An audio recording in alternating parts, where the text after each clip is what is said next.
recommended. And you know why? Well, Dr. Park here at Burnaby General told me why.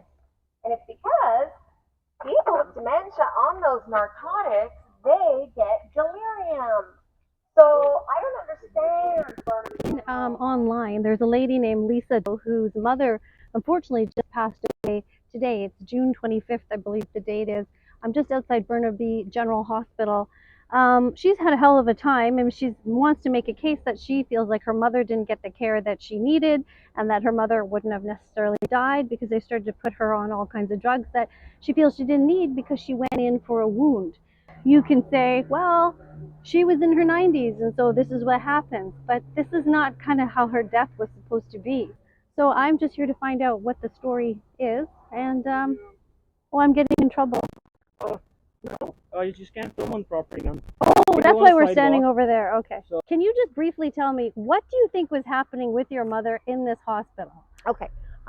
Essentially, my mom, she's got a lot of health issues that I have never denied, although my siblings think that I'm in denial about her comorbidities. 15, I was never in denial about it. Right. But what happened is she's diabetic. So she had, what happened is her reason for going into the emergency is because she had an open wound on her calf, about like this big, open wound. And it was like a blister that burst her. Open wound, and then a big, huge pressure wound on her foot, which is like a big blister, essentially. And basically, she couldn't even walk. Like at home, she had the walker, and she was walking from the kitchen to the bedroom. She was like pretty much independent, slowing down. Okay, she's 95, but she was still doing it. Right. That's the reason she went into the emergency. So she goes in for a wound to be treated. Right. When did she go in for that treatment? May 9th.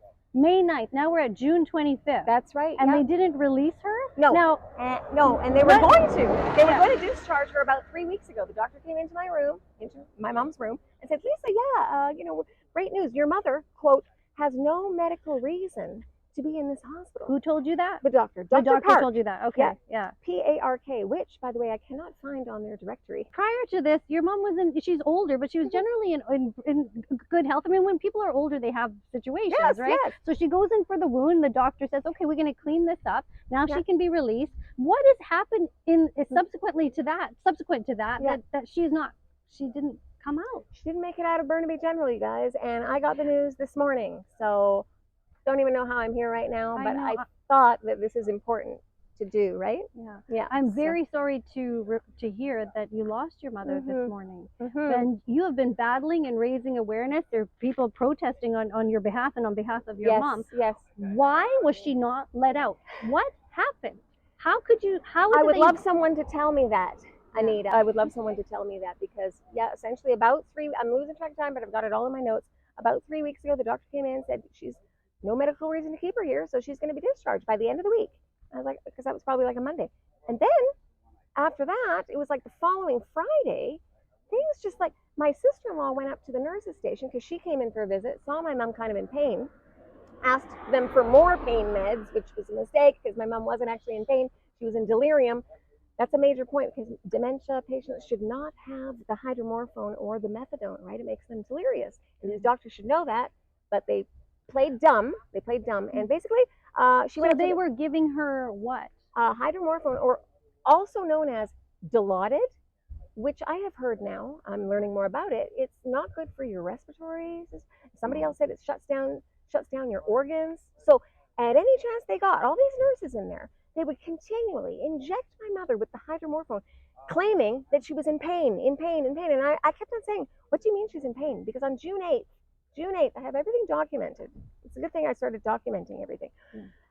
Videos and everything, right? On June the 8th, she was on Tylenol and gabapentin only. And the gabapentin is for nerve pain. And she was, my mother, alert, awake, smiling, happy, conversing with me.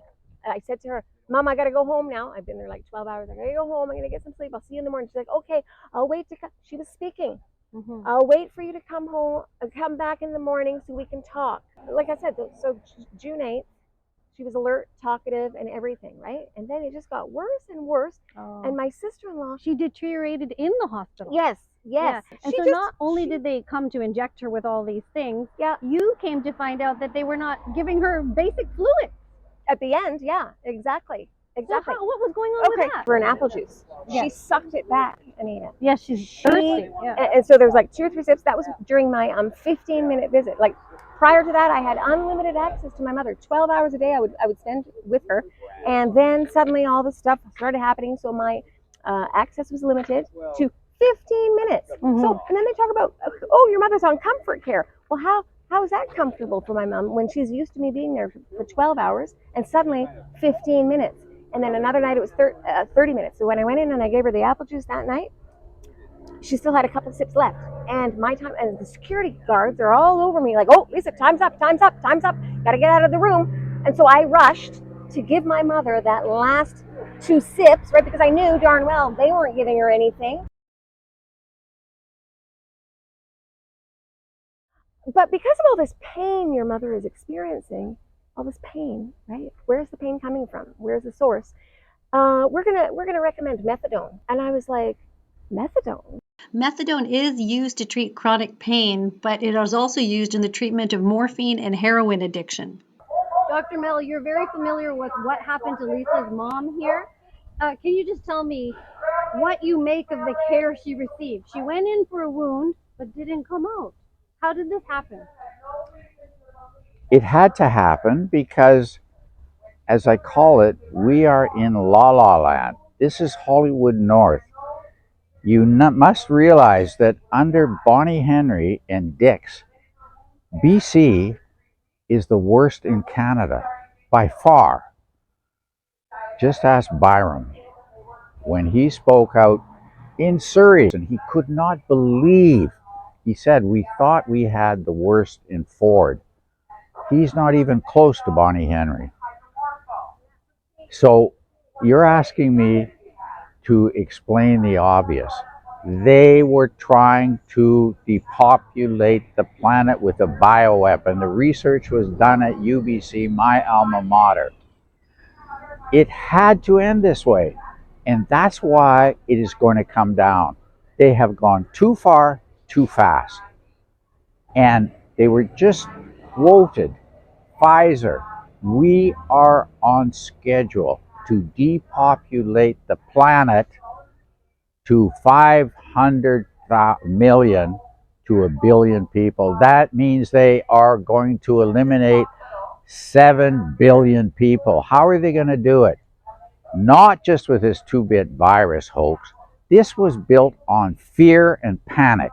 And sometimes what do you think the workers are doing? the nurses are just following orders. So I don't want to belabor the point, but this has been planned. This article, here. 1,149 athletes have died suddenly since the COVID vaccine. Coincidental, of course. Yeah. Oh my, I had a coincidental heart attack. Exactly. You still have congestive failure, you have myocarditis, you may need a transplant. Your butt is finished, your exercise tolerance and everything else. The fact that you're 17 doesn't matter. That's who they want to target. Stillbirths, they are killing from conception. People don't realize that. That is my experience. That's why I spoke out about it. There's a couple of mistakes I made in this whole thing. Number 1 is taking her to Burnaby General, right? Number 2 is not escaping with her. Last Sunday when I was here, I took her out for a breath of fresh air, and I didn't take her home with me. What do you want people to know about how you've been treated and how your mother has been treated? My mother has been treated horrendously. And do you know what I'm starting to think, Anita? Mm-hmm. Is, the paramedics, when they picked her up, they asked a whole bunch of questions, right, about her medical thing. And they asked, is she vaccinated, with the C-19 stuff? And I said, no, she's not. And I'm starting to think, because now I'm getting harassing phone calls last night from somebody connected to the hospital. Harassment. I filed charges with the RCMP. Well, first he was doing heavy breathing stuff, right? And then I actually got him on the phone. I have him on my live, and I'm like, well, who is this? Like, identify yourself. And he's just like repeating just bullshit. And then he leaves me a message saying, anti-vaxxers are the real cowards. So we had this family meeting. At that family meeting, there was one nurse that was going to speak up for my mother. Sean is his name. And he came in, he had her finally after about 5 weeks. He took care of my mother one day, and he was awesome. And I said, oh my God. And he believed me about the pain. He said, no, your mother's not in pain. That's like something going on in her mind, right? Delirium. So he was with me. I said, oh my God, can you please speak at the family meeting? And he's like, sure. The next day comes, and I said, oh, Sean, it's time for the family meeting. He's like, oh, sorry, I'm too busy. So obviously, I can't prove it, but I'm pretty sure someone, his boss, made damn sure that he's going to be too busy to attend that meeting. No, sorry, I don't believe it. Don't believe your narrative. I literally told him this. And then my brother raises his voice. I raised my voice back, and I got thrown out of the family meeting. Okay? Whereas we should have just taken a 10-minute break or something and then come back. No, I was immediately escorted out. Like, not my brother who raised his voice. I was escorted out because I was the opposing voice. I don't think my siblings were calling this euthanasia, but that's what these are euthanasia drugs, right? Yeah. That, did her in, the methadone, right? So this is what it is. And there's big money in that, right? So I'm pretty damn sure these doctors and whatever, they're all getting kickbacks from Big Pharma and everything to push the euthanasia drugs, right? More money for themselves. And that's it. So somebody made the decision somewhere from, oh, you're going to be discharged to, no, let's keep her and kill her.